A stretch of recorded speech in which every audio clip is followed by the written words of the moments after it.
Hey, we're back. We are back. Just trying to get the screen to share. Right, I think. Oh, I'm in the wrong place. Hey. Right, now I found what the problem was. That being their end, not mine. My computer even rebooted. It weren't my end, honest.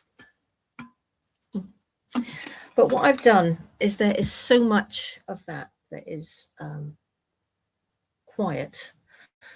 I've fast forwarded because they are currently on a break at the moment, and we're probably running an hour behind. I don't know.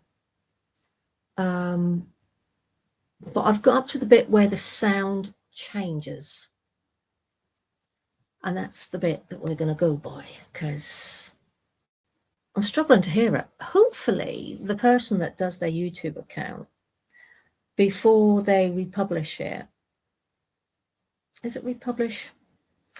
They need to edit, whack the sound up, and then republish it. You should be able to do that. If not, bad on you, because this is terrible. Finance training, so those basic elements of understanding how finance works in the council.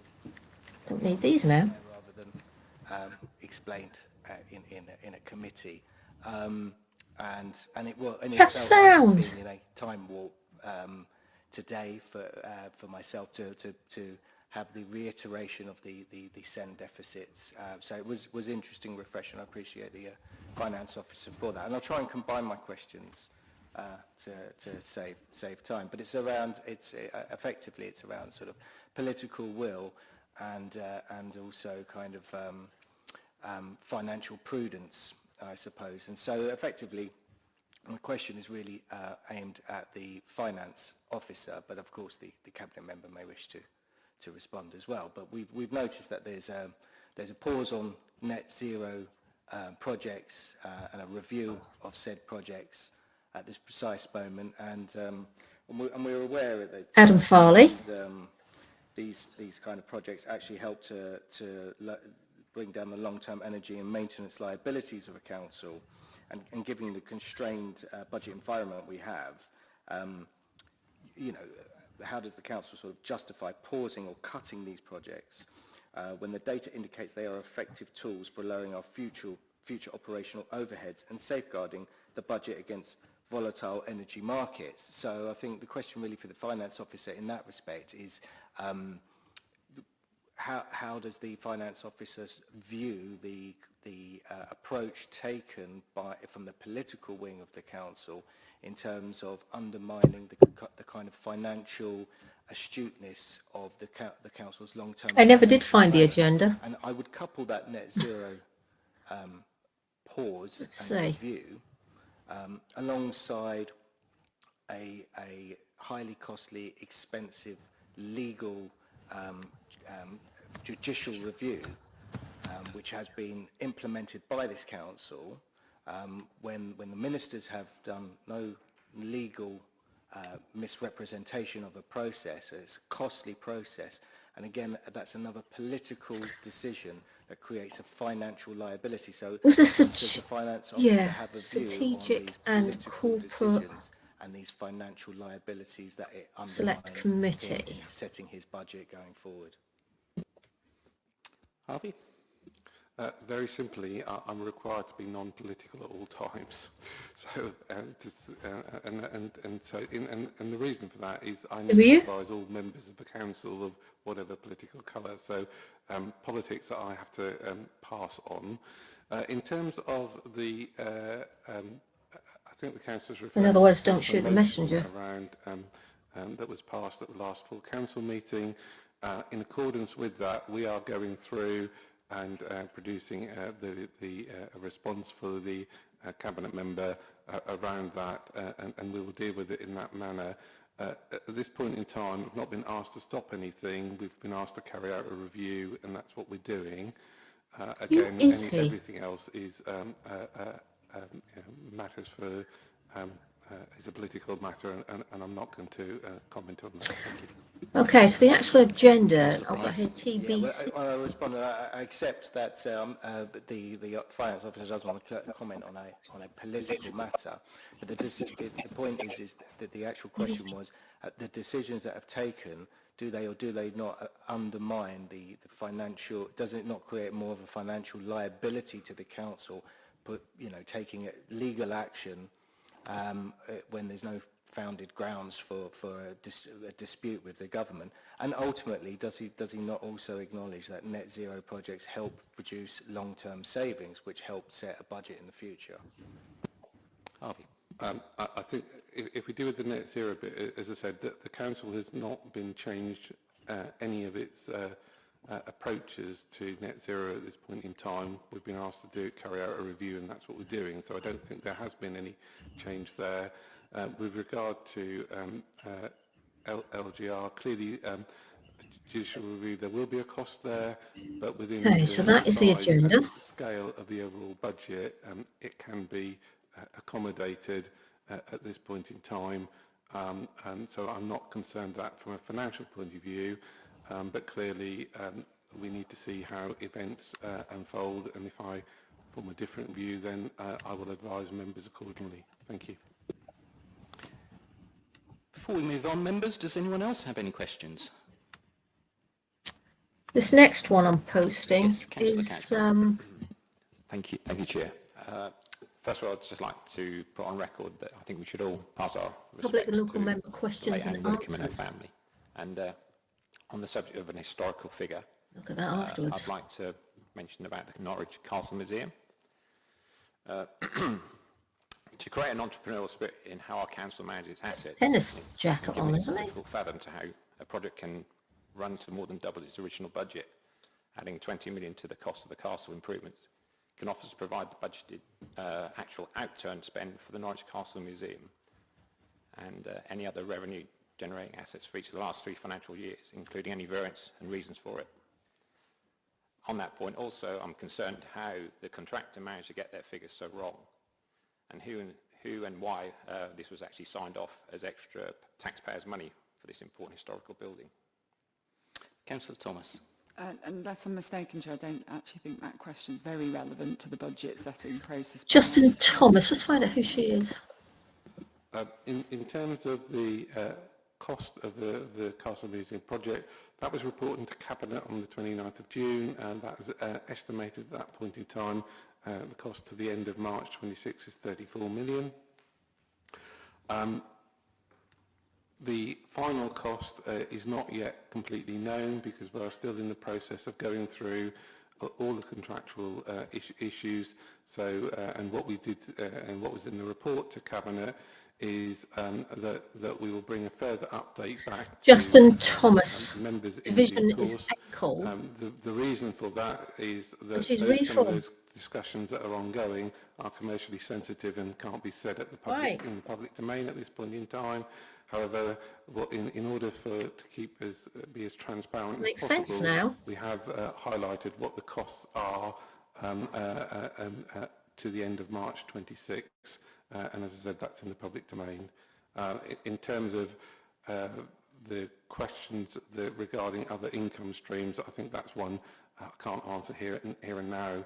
I just need to understand a bit more about what specifically the council is after, but I'm more than happy to take that away and provide a response after the event. Thank you. Councillor? Yeah, basically I'd like just to know why it overran so much and in cost and who sanctioned it, in essence. I think it should be in the public domain. Yeah, Harvey said he'll quite happily take that away as an action, so. Okay, thank you. Right, members. Well, Fair question. following on from questions, do members agree with the recommendations before us in the report? I'm seeing nods all round, so. And obviously, check out this has councillor. put forward a few actions. Is the Cabinet member happy to take those away, or do we need to put those through as full recommendations? I've made my own notes, but I can look back at the minutes and take them out. Barry Gravenel, That's appropriate, Galston. Unless you want to email them as a lump sum. Councillor Britain Mason, are you first happy or with that? something? Yes, I think that normally it's to add Quite sure those of that points logo. at the end as part of the minutes so that we've got a record of what was requested, and that makes life easier for the Cabinet member as well. That's fine. That's great, thank you. Members, do we have any other recommendations? Councillor Varley. Thank you, Mr. Chairman. Can I formally propose then that we pre-scrutinise as a committee the public consultation questions? Can we add that to the work programme? Do you have a seconder? Yeah, Tristan. Thank you, Councillor Varley. So yeah, we can absolutely cover that as part of the work programme. Just for your awareness, there is the pre-consultation look at the budget proposals coming to October's meeting, so we can scope that report a bit more afterward, but that is reflected. So. Councillor Price. Yes, thank you. Under item 4, it says, consider whether there are any specific areas of activity that the Select Committee would recommend exploring for savings development. Often when you spend capital, you then create long-term savings. So I would suggest that as part of the ongoing net zero review, that we ask that scope is looked up to see where there are additional projects that can be brought forward and delivered to help create long-term savings. Well, like the 15,000 it would initially cost for me to get them in the first Do you have a place. seconder? Yeah. Yeah. And then if we can go to a vote. In favour of making savings? No? We're voting on exploring the opportunity to... Sorry. Yeah. If we're exploring the opportunities to... Would you like to repeat that, Councillor Price? Yes, it is part of the ongoing net zero review that the Council has is decided to undertake. That a part of that scoping process is to look into developing more net zero projects in order to develop further savings downstream for the budget pressures. Yeah. So just want to stop it. Don't want to. So it's just to recommend that Yeah. Cabinet looks at it. How many Because how it's part of that many scope. reform in this That's a meeting? recommendation to Cabinet. It's a Cabinet decision, isn't it? So to the vote. In favour? And against? Are you going to say the And numbers? any abstentions? There we go. What were the So numbers? that motion's lost, or recommendation is lost. To what numbers? So moving on, we come to point 8, local government reorganisation. Why didn't we see Scrutiny reform? considerations. And Britain First, put their hands up. Sarah, would you like Why to didn't- introduce the report, please? Yes, thank you, Chair. Good morning. So I can appreciate local government reorganisation is an absolutely enormous subject of which you're all very interested in, and what you have today is a much shorter report, and there's a particular reason for that at the moment. So what the report aims to NCC do, remind officer. the committee, and I know some of the committee were here before May and some were not, about what the different roles government have set out for different areas as we progress through local government reorganisation. In particular for this, what the role of predecessor councils are, i.e. that means existing councils like the County Council. Are these the ones that This they're getting rid report of? looks through a particular lens of, okay, so this committee as a scrutiny body, what is it that you would like to know, consider, what would you like to look at in terms of local government reorganisation? What can we programme into your forward plan for you? So we've made a couple of suggestions around, so I'm sure you'd want to have a discussion around how this is going to be funded and where the money's coming from. I'm sure you'd want to have a discussion around the big corporate risk that's already on the risk register, which is around resources. So how does this impact on the County Council's resources?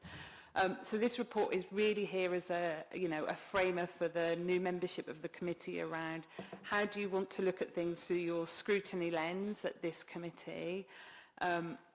In particular, how do you want to look at how local government reorganisation will impact on this existing council and the responsibilities that this existing council has? And this existing council remains responsible for its own budget and the services we deliver all the way up to vesting day in 2028. Nobody else comes along and takes on those responsibilities until the new councils are created. So in particular, what would you like to know about how local government reorganisation could impact on those responsibilities that we have until then? Thank you, Chair. And do you even give a shit? Members? Reform. Yes. Councillor Hilton. Hi, Sarah.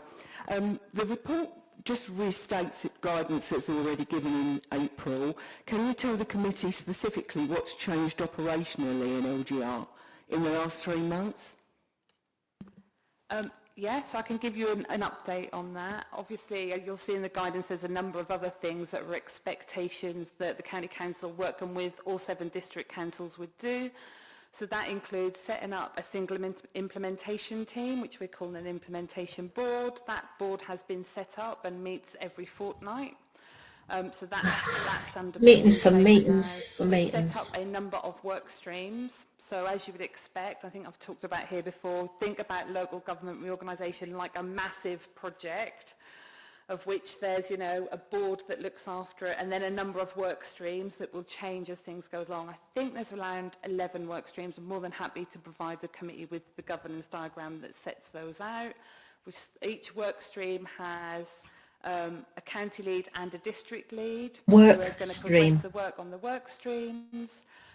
Fuck, We it's a also work have stream. an What does that mean? overriding plan for the programme, again, which I'm more than happy to share with the committee if that's helpful. That sets out the type of work that needs to be done and in what order to get us to vesting day.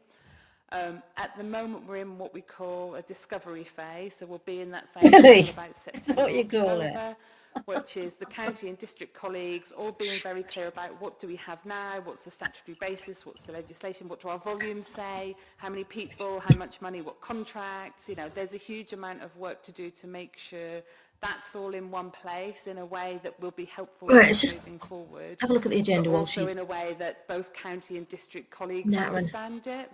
It isn't till after that that we'll move into what we call design phase. So that's where we'll start working through what are the options for service delivery.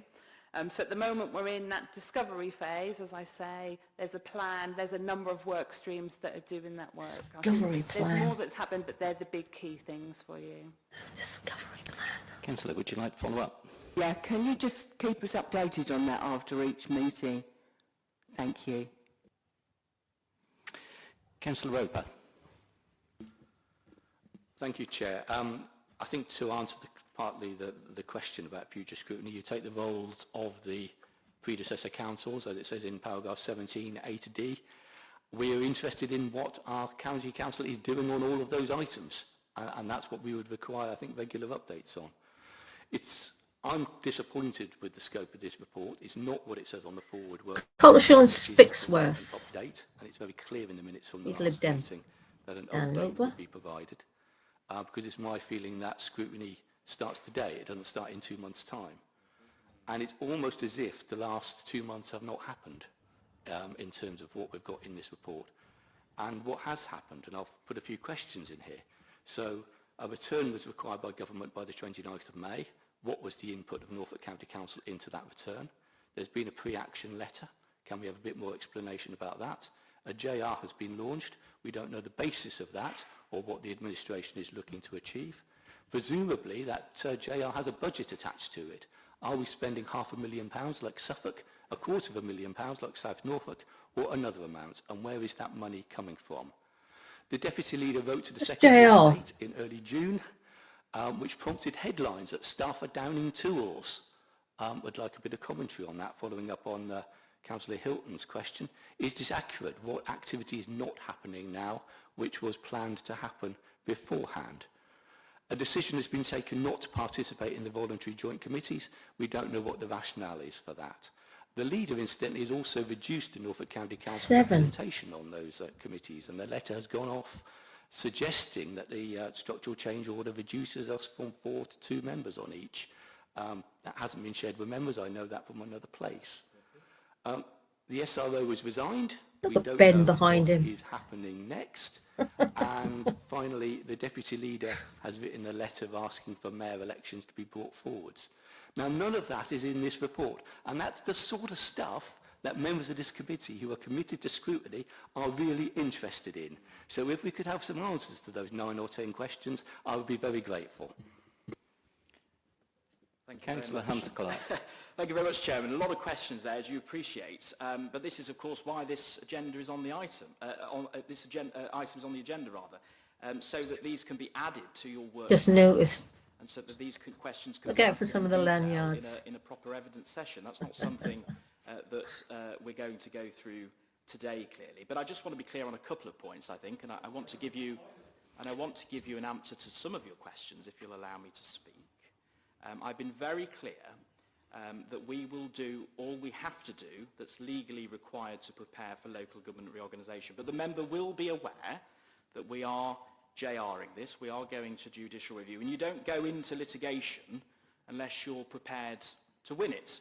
And I am prepared. I am going to do all we can to ensure that we stop local government reorganisation and we keep the current system that we have here in Norfolk. When it comes to voluntary joint committees, Could we've keep taken a political what we decision have in not Norfolk. to engage with them currently because they're voluntary, first of all. They're a political talking shop in reality. The member knows that, as do I. If you want to go along to them, I can't stop you.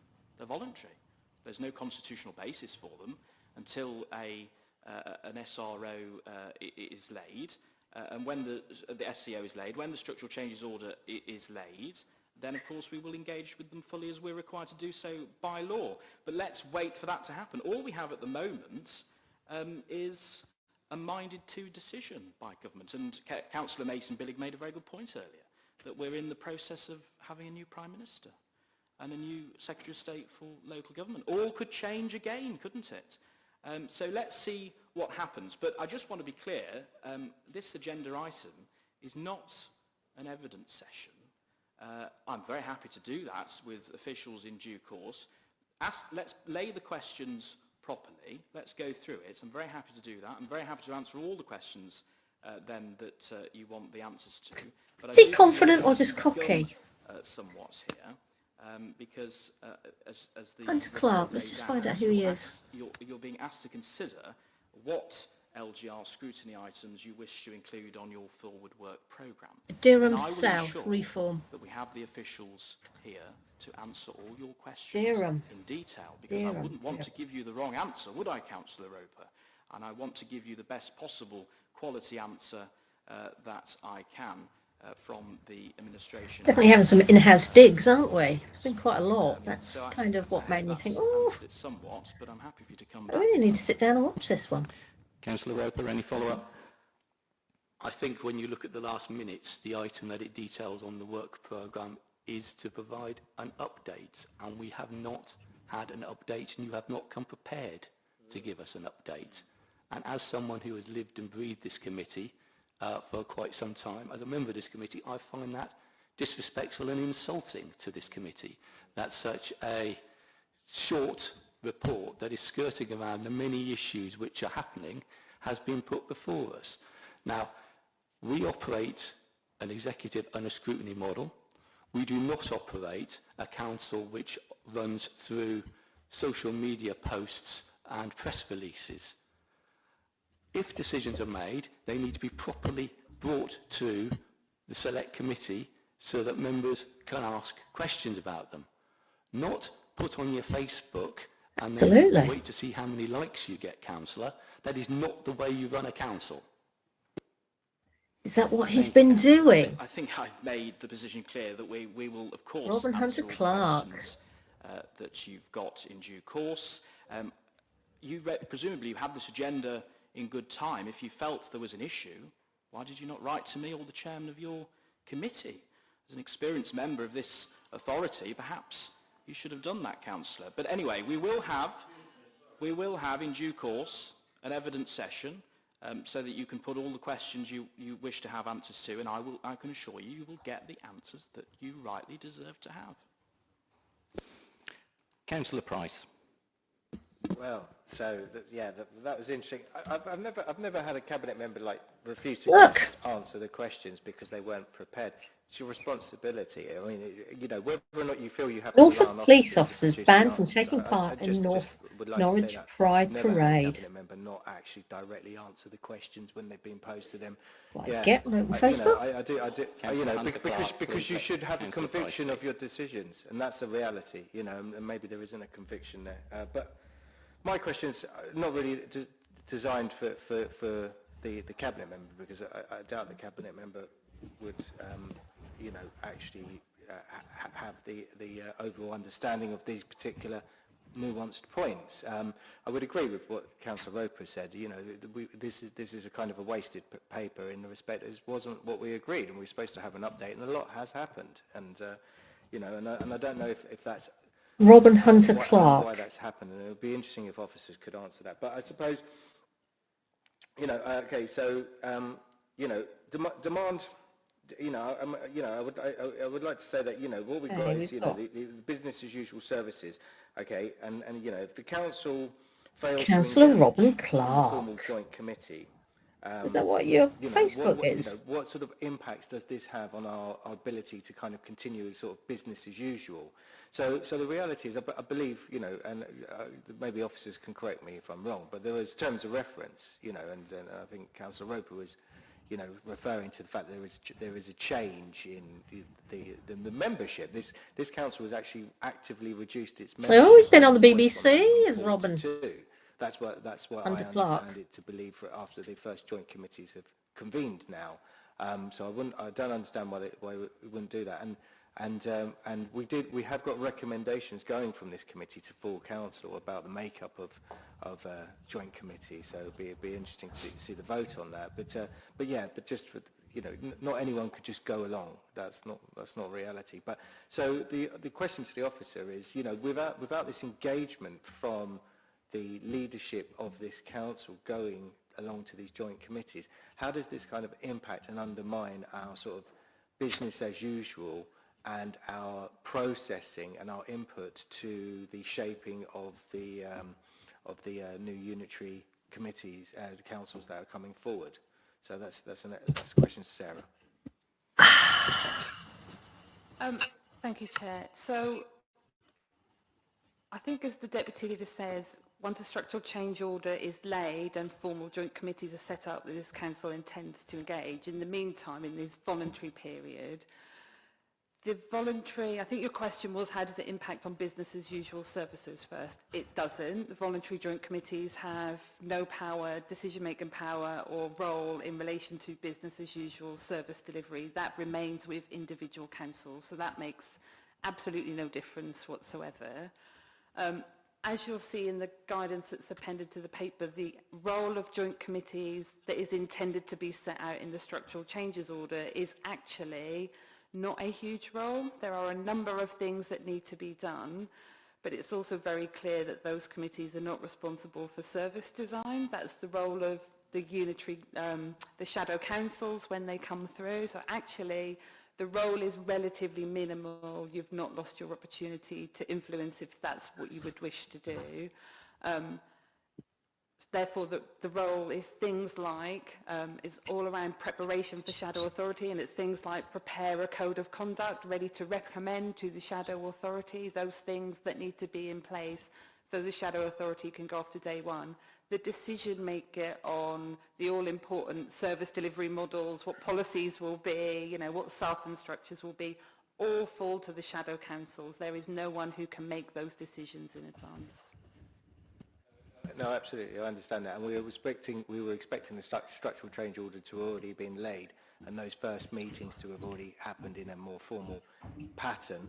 And I would take exception that the work that the joint committees do over this period and these recommendations are coming from experienced councillors and officers who have effectively delivered services for a number of years on behalf of the people of Norfolk, and I would be highly surprised that if the recommendations not made by the joint committees were not adopted in full or almost in full by the new shadow authorities, because they will be relying on that expertise and that skills and understanding and knowledge. So the work that the joint committees do is absolutely invaluable to the future shadow authority. I suppose my final point is that, you know, you've got the reality of ensuring that we'll kind of move forward, and we've got a huge transfer of assets. We've got disaggregation coming forward, and there's a number of officers employed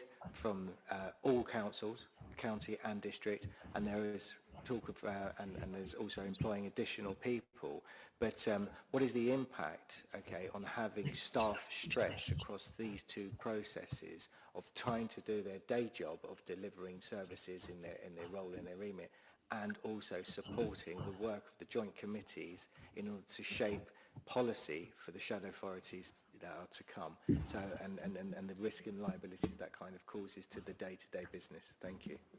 Sarah. I think you're right, there is a risk there, and there's a risk on the corporate risk register that says essentially that this needs to be resourced. It's something that the programme and the County Council, in terms of our own resource, will need to keep under constant review as the programme progresses and as the amount of resource needed to deliver changes. So the programme is not static. We've learnt from other areas who've been through unitary implementation that the resource levels will go a bit, doesn't everything, a bit like a bell curve. There'll be a peak, and at the peak it will be quite a lot, and North Yorkshire tell us at their peak it's Shitstorm. 500 staff. When we say staff, that's 500 staff from a county council and around 7 districts in that area, plus some external. What you've seen us do is to ensure that we have access to external resources as well as our own. So as well as being able to redirect some resources, that we will make decisions at some point. You mean privately? Whether we start to turn some work down, whether there's projects we don't want to progress on the basis that the county council will not exist, you know, in less than 2 years now, assuming that this goes ahead. So we'll keep all that under review, but we have retained we have a contract where we can access additional resources as we go through the programme. So we're in quite a strong position right now. We're ahead of other councils who haven't even gone out to the market for that type of contract yet, so we're ahead.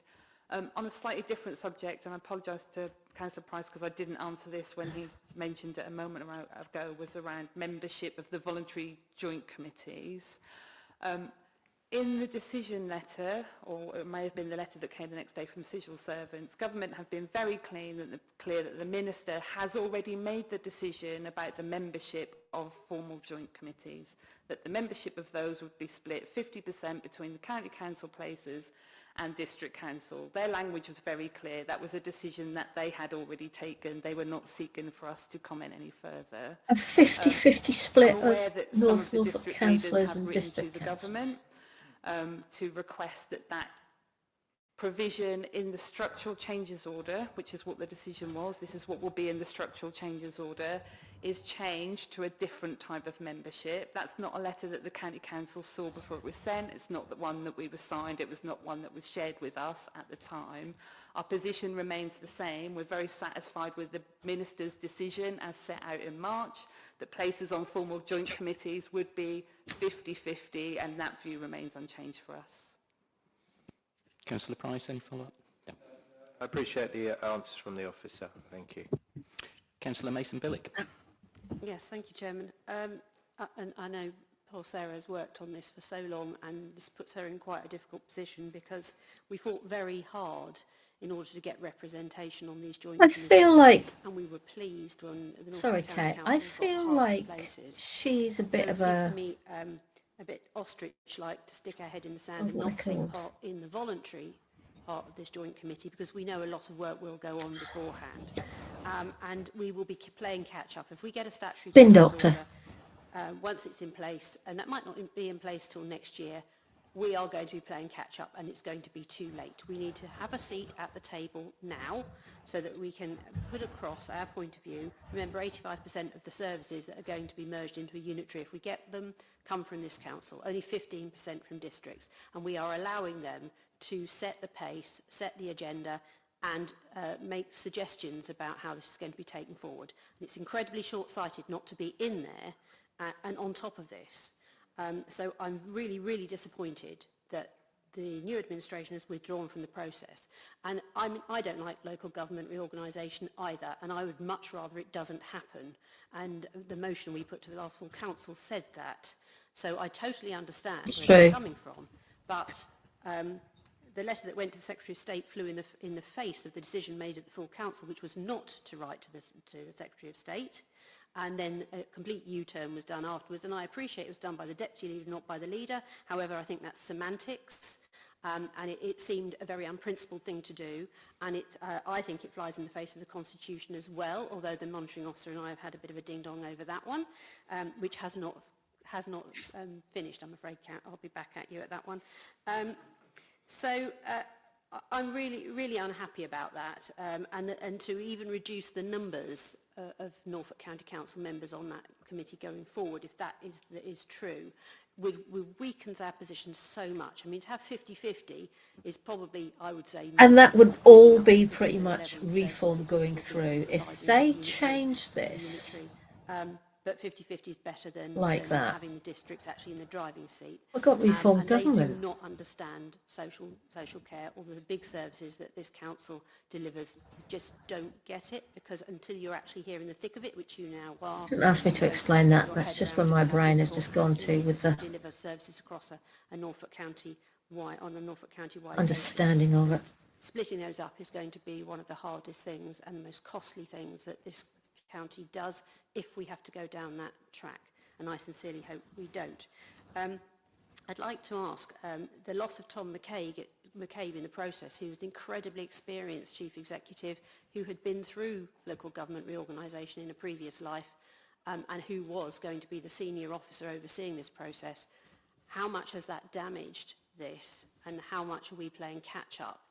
And what are we going to do in order to fill that hole in this process if we are forced to set up these 3 unitaries? Councillor Hunter-Clark. Thank you, Chairman. Lots of political gesturing as always, but I appreciate that's the nature of this game. There is, just to reassure Councillor Mason-Billig... Game for you, mate. Those voluntary joint committees, so we will be keeping a very close eye, and I'll be keeping a very close eye on what's being discussed, and they don't have any decision-making powers, of course, so we will be keeping an eye on them, but they are talking shops. You know that as well as I do. The real work will be done by the implementation board and the work streams that Sarah's already alluded to. Your second point was on your motion, of course, that you put forward at full council. The disdain he seems to have. Doesn't bind the executive, and certainly didn't bind you when you were leader of this authority. You know my position on LGR and fighting it. You've known it for some time. We agree on that to some extent, I think. So hopefully you can be assured that I'll fight it tooth and nail, and hopefully we will win through. Okay, he's going to fight this tooth and nail. I just want to have a look at his Facebook page. Here we are. Here he is.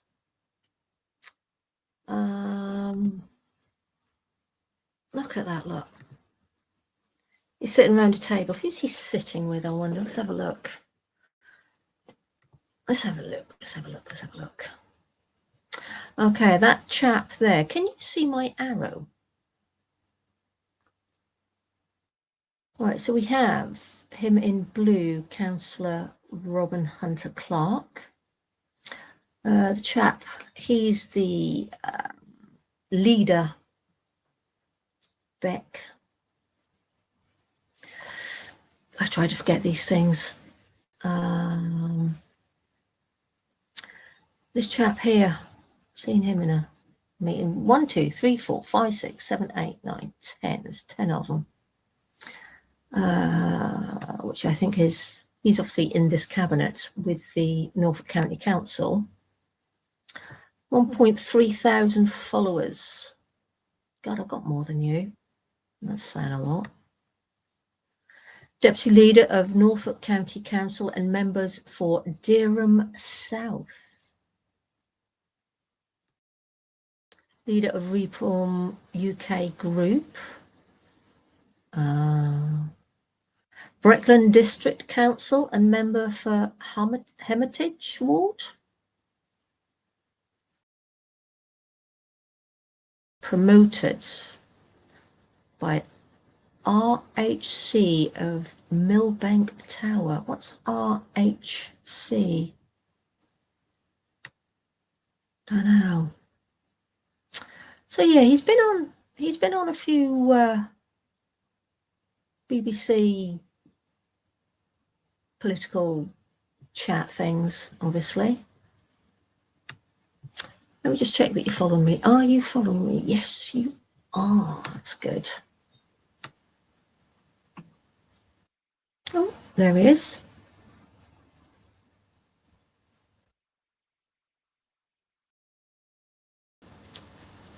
Clacton. Don't do it, Clacton. Don't vote for him. God.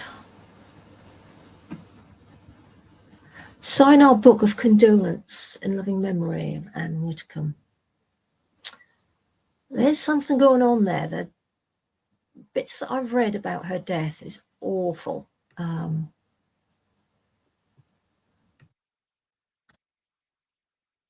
what's this?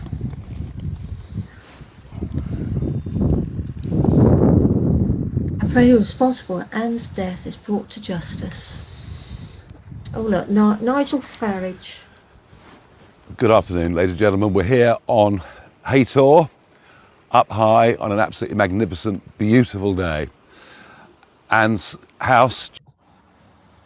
He's done the same thing again, hasn't he? Like he did with that lad's death. The family asked him not to make it a political issue, and he did.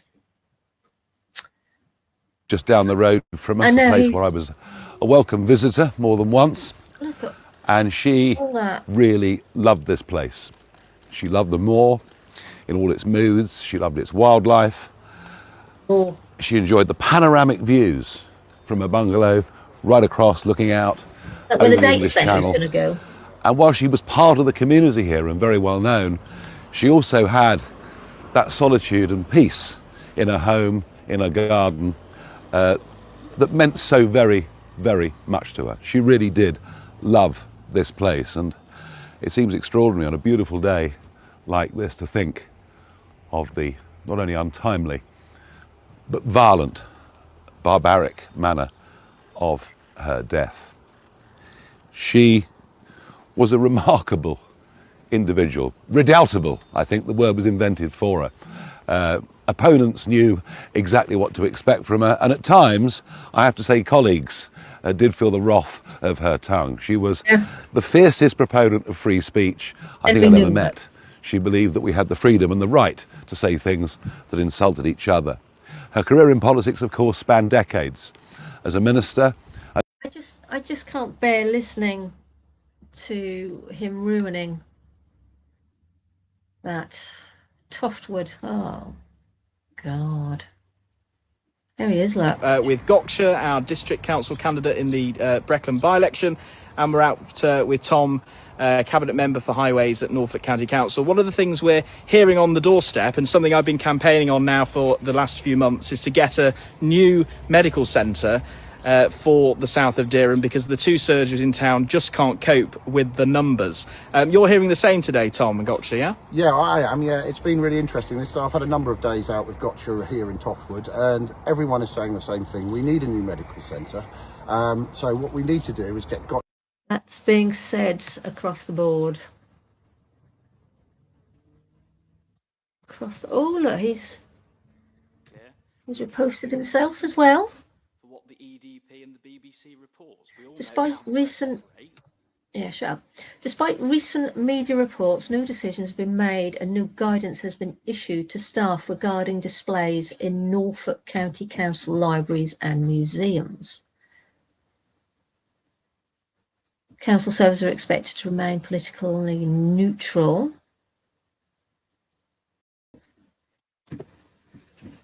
Libraries and museums. No single display, book, exhibition or activity should be regarded as representing the views of the County Council.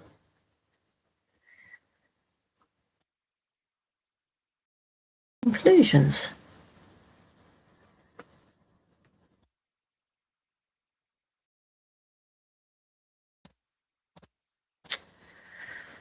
So this is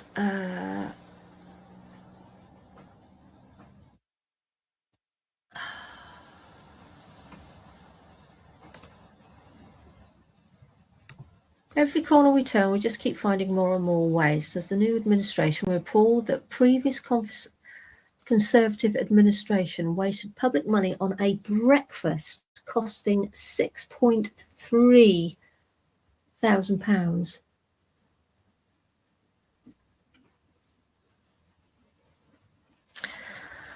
Anyway, so that is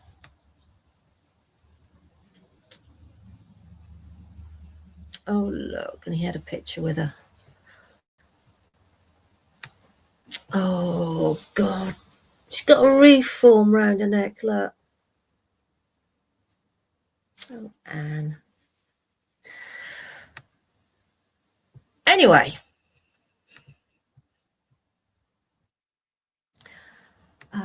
let's get back to this, because I need to carry on and collecting wood, putting my wood away. The issue of SRO, it's very clear, I think that, well, of course the SCO hasn't been laid, but I think it's very clear that that should be the chief executive of this authority, whomever it is. But I'll refer to my learned friend to answer that point, perhaps. Thank you, Chairman. Councillor, any follow-up? I think, were you indicating that Kat should come back on that point? Yeah. Through you, Chair. So we've had some discussions with MHCLG because obviously we recognise that with Tom's departure we're in something of a sort of transitory phase at the moment. You'll know that the ad has gone out for the permanent chief executive role, so we expect that to be quite a quick process. In the interim, we have named Paul Cracknell to be the SRO as a way of holding the different responsibilities and ensuring that we retain capacity in this council. Thank you. Councillor. Yes. Paul is a very experienced and a very good officer. However, Tom had been through the process before in chief executive's position. I think we are the poorer for his loss. It's regrettable. And I don't actually remember ever going against motions in full council during my time as leader. So I beg to differ. Now, maybe you have an example that I don't necessarily think this is the forum for that, but I beg to differ on that one, and I think it's regrettable that you're not sat at that table, actually, because officers can be there and listening to what's going on and can come back and let you know what happened, but you need to be in there fighting our corner and having your say amongst those district members, and it's very regrettable that we're not in the room. And if I may come back, as soon as the SCO is laid, of course I will be in there fighting the County Council's corner, but I just want to put on record, I won't take any lessons from a leader who cancelled elections in this county and tried to do so for the second year running. That is totally out of order, Councillor.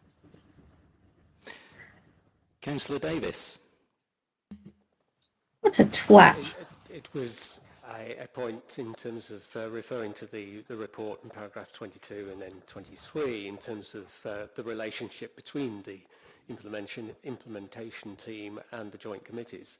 And it is regrettable that there isn't that engagement between the two, because it does say the implementation team leader will be responsible to the joint committees, so there's a responsibility there in terms of the joint committees. And to ensure the joint committees are able to effectively fulfil their obligations, which is overseeing what is actually happening. And paragraph 23, the role of agreeing the implementation team is provided to the joint committees. I mean, it's being in there, understanding what's happening out through the voluntary joint committees to be able to then help formulate and develop within the timescale, a very tight timescale that we have. So you'll be running to catch up. And it doesn't provide the reassurance to members, to staff, to residents that actually, there is a process here whereby the administration is fully engaged. Whichever way the JR goes, we have to be prepared to follow through whichever way it goes. Comments to noted, Councillor. I've sought advice on this, as you can imagine, that I would have done so. We are preparing, okay? We will not risk any frontline services here in Norfolk under my watch or this administration's watch. We are preparing. All we're doing is not taking part at this time, and I want to be very clear, in what is a talking shop. When that SCO is laid, if that SCO is laid, then we will, of course, contribute to those joint committees as we will be instructed to do so by law. Until that point, we're going to fight this tooth and nail, and I hope, and I'll repeat it one more time, I hope that we will win through and we will be able to stop this nonsense that government are trying to do to Norfolk in terms of reorganising our local government, which many of us, including the people of Norfolk, are against. Councillor Davis, follow up. Well, just a quick one is, have we got any indication in terms of the latest news in terms of when the SEO is going to be laid? I'll refer to my learned friend on that point, but as far as I'm aware, no. If I pick that up briefly, so the councils were talking about receiving a sort of officer-based draft of that just to check drafting fairly shortly. So we await to see that, and I understand that the legislation itself is not to be laid until potentially around autumn time, and made probably close to Christmas, either side of Christmas, but that is moving at the moment. Thank you. Members, do we have any other questions? Councillor Douglas Beat. Well, that was fun, wasn't it? Just on a point, just for the forward work plan, could I request that we get the company's governance report? Douglas Beat. I'll come to that in the work programme as well, if that's helpful, Councillor Douglas Beat. I don't think we have one because we didn't have a working group, but I think that was suggested, wasn't it? So if you want me to come to that now, the working group was reported by the previous chair of the committee at April's committee, and the information was given to committee that because of the election, the working group wasn't stood up effectively. It's over to members now to decide if that's something they still want to look at. If you want to put on companies' governance, we can do that as part of the work programme. Reform UK. Just a quick one. I'm a little bit confused with the £30 million cost it's going to cost us. It's going to be, there's one in the financial budget, it's 33 point something million pound, it's 96 or it's 98. Could we have some clarity on that? Not now, but maybe in a document so that we can read it and see what the work plan is and where that affects us as a county council going forward. Sarah? Yes, of course. And to answer your question a bit, what will this cost us? The answer is we don't know. So, and I'll tell you why we don't know as we sit here today, and why you might be confused, and we'll get a bit confused. So, there are a number of costs. The cost we're concerned with right now is the one-off cost. What's the one-off cost of making the change? Because that is likely to come before any savings get delivered through the programme. Therefore, there's this one-off big lump of money.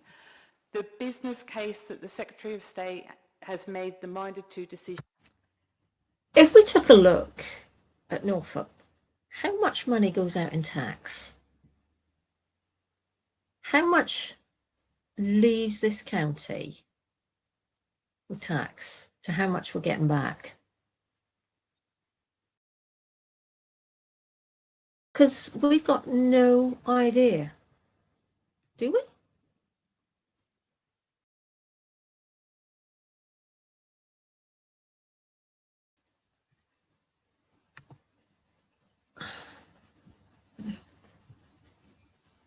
Crazy. Says that the one-off cost will be £96 million.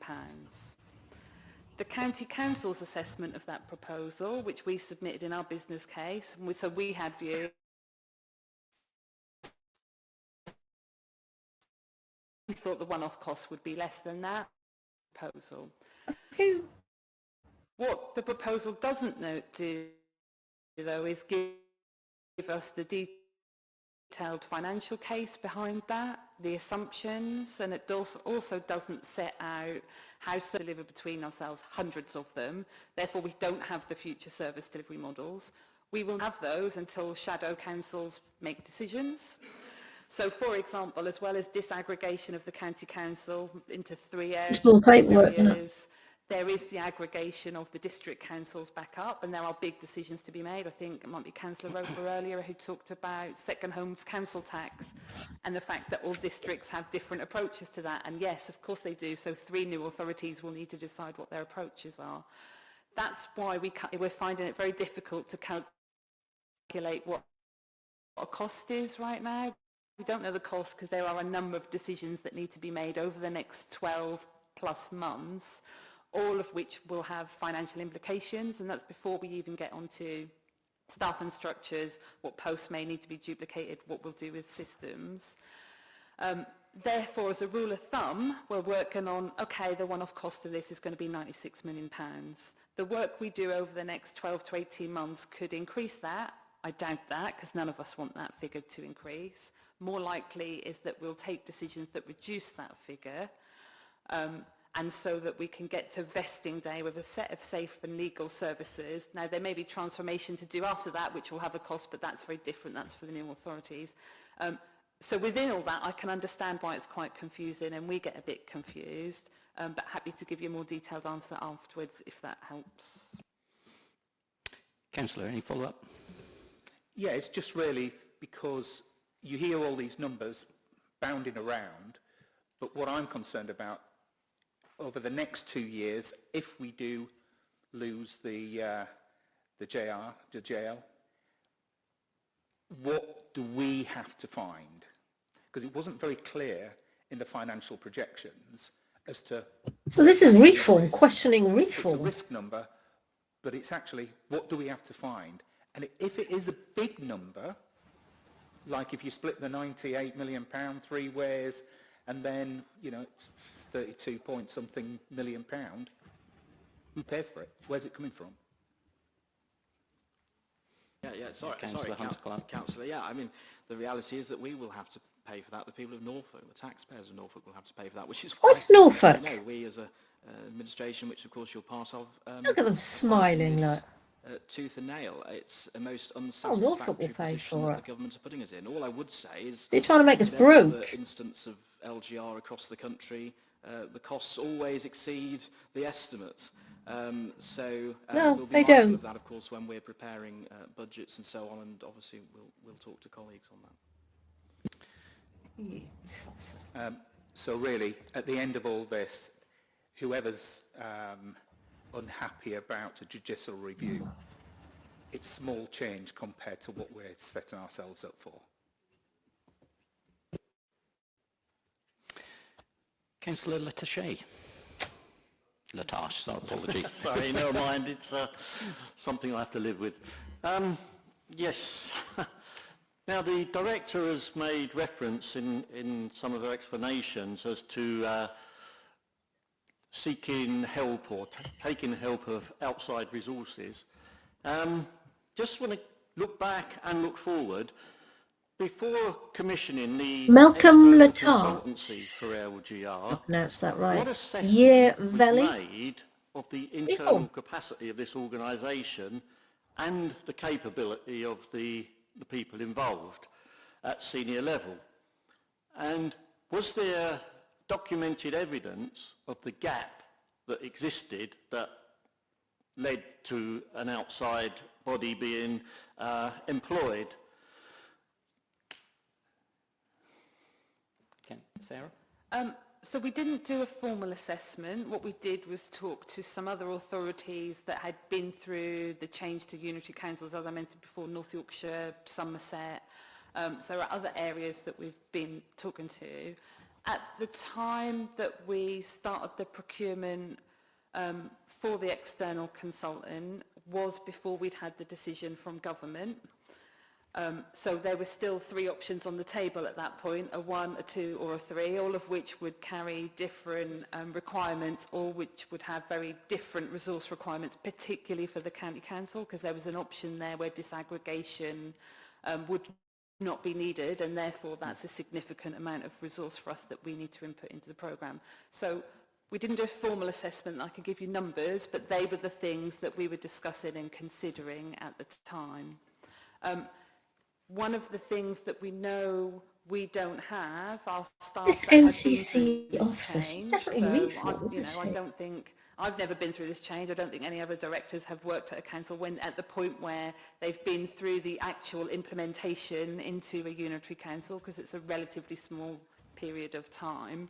And that's why one of the key elements of our procurement exercise to get external consultants was that they could provide that input, that they had either that experience in-house or could get us that experience where we can talk to senior professionals, senior service deliverers, people in the sector who have been through this change and provide us that advice at the point where we need it.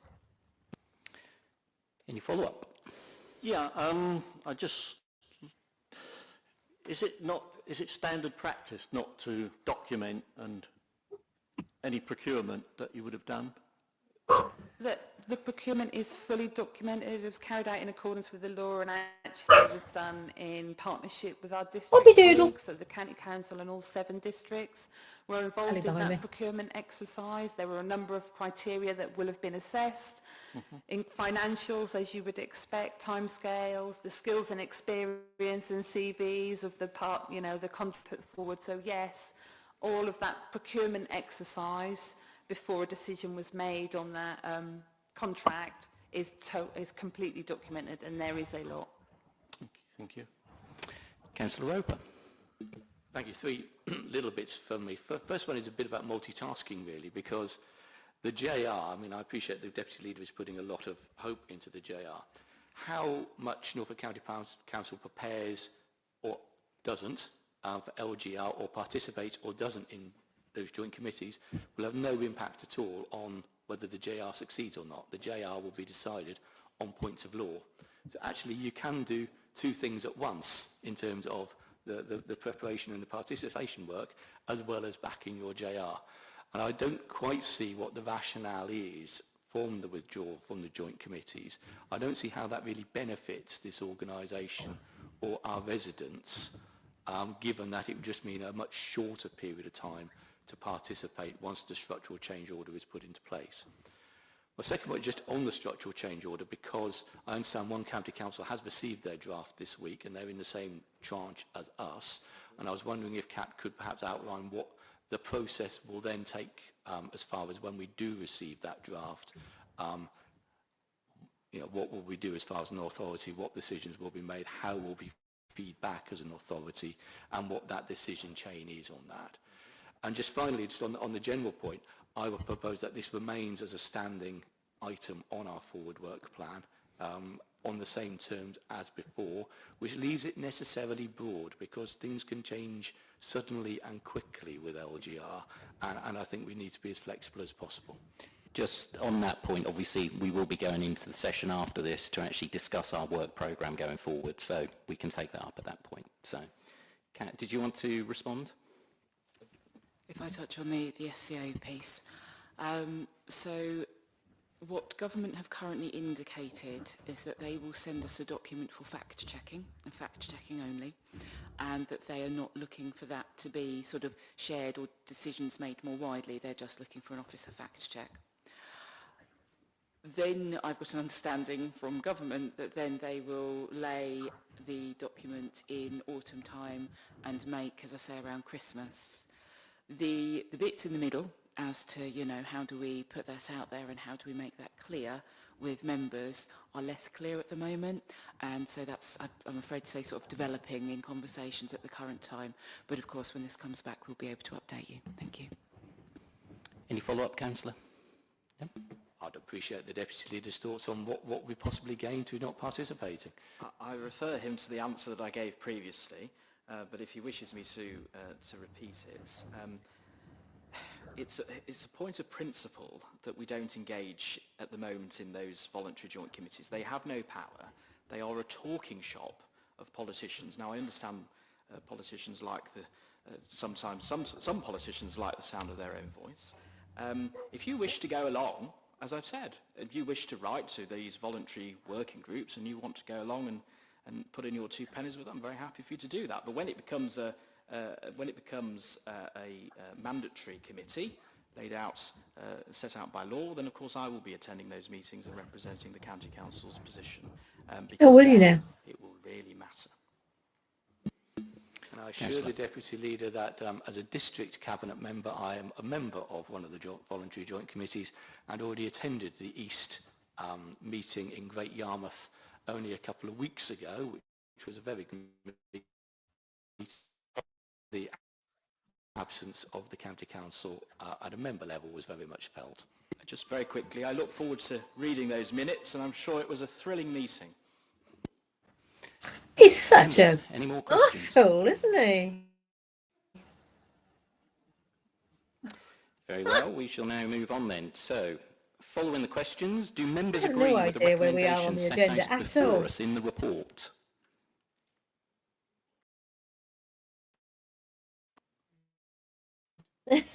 Yep, all agree. Would you like to go through them? What the recommendations, Chair?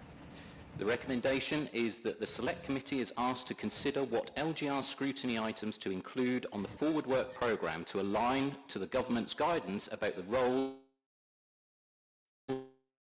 of existing councils during LGR transition.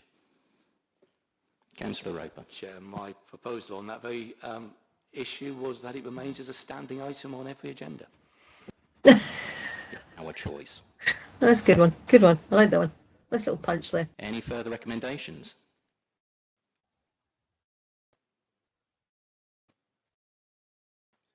Where are we on?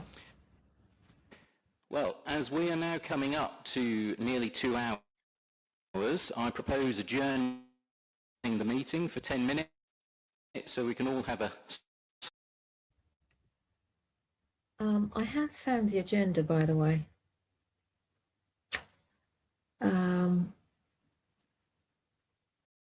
Which is that one. Here you go. Here we are. Is the agenda. So I think that was agenda number 8. I think that was a local government reorganisation scrutiny committee. The other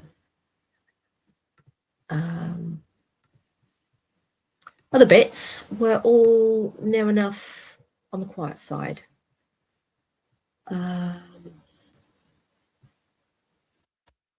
So public question time, absolutely no idea.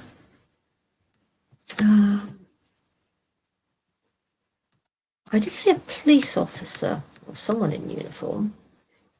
Maybe that is the local member questions. Maybe they were just things to do in that nature. But yeah, LGR definitely has took up a lot of time. Review of Norfolk County Council's constitution.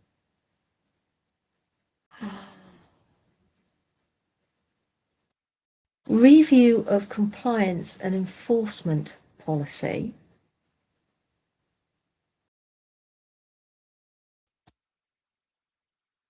Holy fuck. I didn't realize that. So, yeah, they could,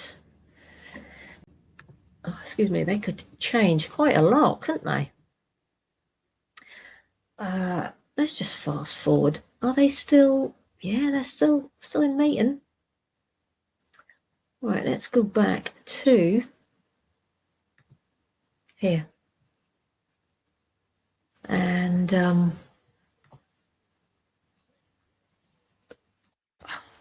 let's see what happens. In the meantime, I'll be right back.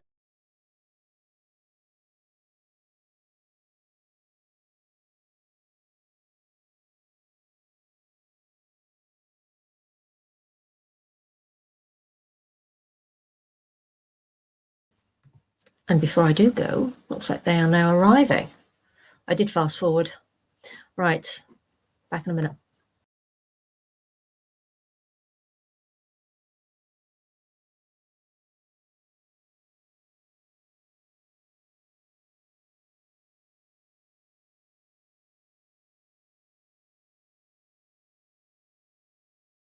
Welcome back, everyone. So, moving on to point 9 of the agenda, which is the review of Norfolk County Council's constitution.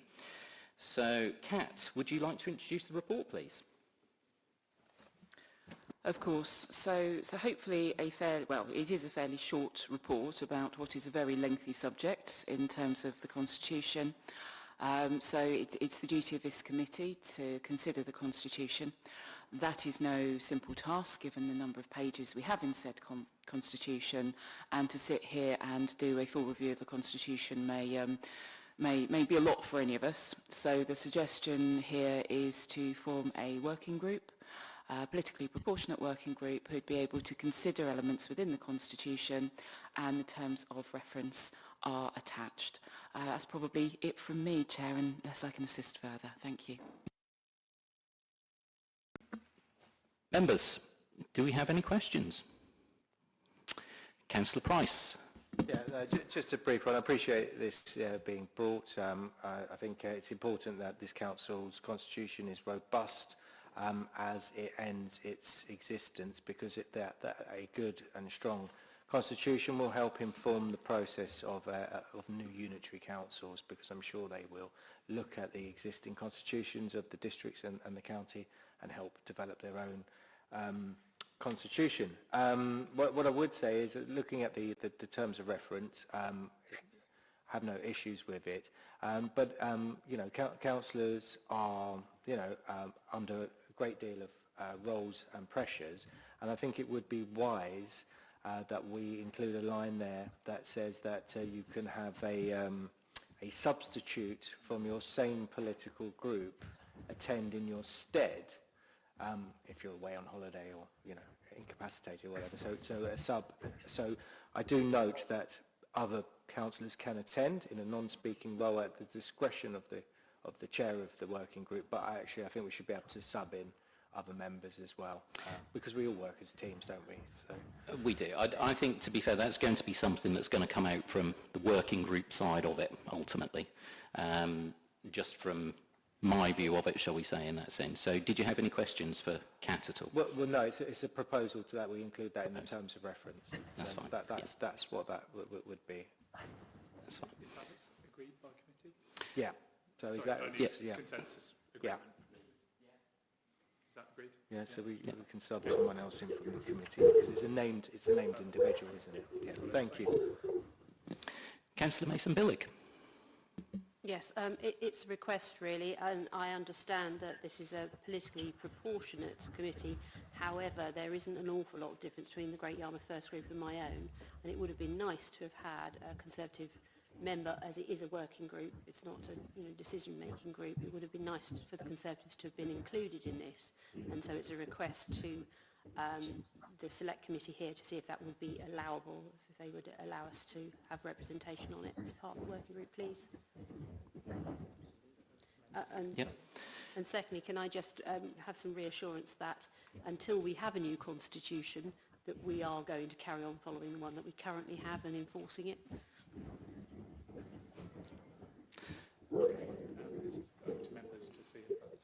Yeah, it's over to members to decide if that's something that's agreeable. Yeah, would be beneficial to have all groups and Kay's knowledge and experience. There is going to be a motion that we're going through in that sense next week, as it is anyway. So my view is, like yours, Kay, that we should have ultimately everyone on board with that. So, Take that as a show of hands. so if we can have a show of hands, just to vote. Yeah, that's agreed. So, following the... So the Constitution has remained the same. Well,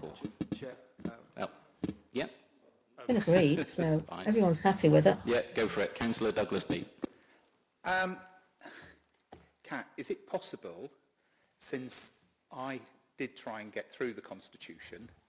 Before? And I probably got 3/4 and lost the will to live. But can we have some advice on some of the sections within there on what is law, what relates to law, what is not, and any sections that have been allowed to creep beyond the statutory law within those sections, so we understand what Constitution is, what it's not, or what it's become? If I may, Chair. Absolutely. So I think that's a really important thing for any working group when we're working on the Constitution, is to understand what is the legal minimum, what is custom and practice, and, you know, what is really open for your interpretation, how you want to put that. So we'll certainly make sure that as those sections come into the working group, that those issues are highlighted. Thank you. Any follow-up, Councillor? Councillor Roper. Thank you. You're pushing at an open door with me with this proposal, so that's absolutely fine. This council did used to have a standing committee which looked at the constitution regularly, but that was done away with some time ago. Just on the membership point, I would perhaps raise whether or not actually membership can be extended outside of just this committee, because, for example, Mr. Chairman, if you are the name on this committee from Great Yarmouth First and you cannot attend, unless actually we broaden it out, nobody would be able to substitute for you, would they? So perhaps we just need to be a little bit more flexible than that, and it doesn't put all the onus, for example, on Kay if we're with the Conservative group. Just, I always wonder, you know, what's the question you're trying to answer with a review like this? And actually this came about, because I think it was Councillor Proctor who raised it at a previous meeting. It arose out of the confusions around companies' governance and the constitutional issues around that. And that was the question we were originally looking to answer when forward work programming this. But clearly your members will have other things which they want to input into it. It obviously has to take into account where we are with LGR. We don't want to be doing a massive piece of work at this stage if we are going to get abolished in May 2028, if that's still a possibility. But something light touch and perhaps with a review of a further review further down the line would be absolutely fine. Thank you, Councillor Roper. Councillor Price? I would support the members' point about potentially swapping subs in from outside of the committee, particularly if there's only sort of one representation. So I hope we adopt that now and formally adopt that. Maybe we could do a show of hands. I suppose my question really is for the monitoring officer. Is it the motion then that they voted on? We've got two papers outlined a few days apart. You know, we get the corporate committee papers, and then we get full council papers as well with motions. And I noticed the Great Yarmouth Group's motion, and then I look at what we're just about to agree. So, in effect, once agreeing this working group, it seems to me that it negates the purpose of that motion coming to council. So I'd just like to seek advice as to whether or not that motion is withdrawn at that point, or is there a reason why it would stand, because all the asks will have already been implemented now. So would the motion just, you know, I mean, there's no point debating something that we're doing. Kat? If I may. So as everything with these things, sometimes we just have to go through step by step by step. So I didn't know what would be decided at this committee today. You may well have said to me, no, we don't want that at all. So that would have been up to you as a committee. Why has the monitoring office now changed seats next to Robin Hunter? As we keep it under review and keep those motions under review, and we'll advise accordingly. It's gone. And I assume that I've made it quite clear that it seems to mirror exactly what the sort of committee is doing in that particular motion, and so I do think it does fall foul of any relevant tests. But then, of course, there are two other motions on constitution as well, and I'm sure that you're taking into account the decisions of this committee in judging the validity of those two. See, they're getting into all the paperwork. I think our group would appreciate to understand decisions that are made in a written form. Let's not have more paperwork, please. Members, any other questions? No? Excellent. Right, we shall move on then. So, following the questions, do members agree with the recommendations before us in the report? So, subject to the agreed amendments of subs and... Yeah. All agreed? Excellent. And I assume there are no further recommendations that members would like to put forward? Other than to kind of pick up on the point that Councillor Roper just made, which, you know, that we were looking at companies' governance when we kind of started to talk about the Constitution, and member at the front as well has also kind of requested that, and so we're going to talk about it at the work programme area as well. But I think it could also be important that in that first meeting of the working group that's actually part of the focus as well, so that we can actually get. I need to leave this because Thank you, Chair. This Thank has you, gone members. way too long. Right, so moving on, we have point 10, the review of compliance and enforcement policy. and Councillor Hussey and Graham Chris. We've got one Would you like to left. introduce the report? Compliance and enforcement policy My for name's Graham Crisp, I'm Head of Trading Standards. Councillor Hussey, another NCC officer. I'm sure these are the ones that got voted on to lose their jobs. Carter, who's the Assistant Head of Trading Standards and Food and Farm. I need to find that out. We also have Anthony White, Assistant Chief Fire Officer with Norfolk Fire and Rescue Service, attending to deal with any questions. Meanwhile, you want to watch the rest of this, go over to their channel. It's their, what is it? It's their Norfolk County Council is responsible for Norfolk County Council YouTube channel. Unfortunately, the beginning of it was really shit because of the sound. Norfolk Fire and Rescue Services involvement with fire safety regulation. Oh, what am I doing? But yeah, I'm going to have to go. Look at that. Look how much more there is to go. Half an hour. Maybe when I come back. Maybe when we'll come back. But right now, I need to go. So, fucking hell, Reform.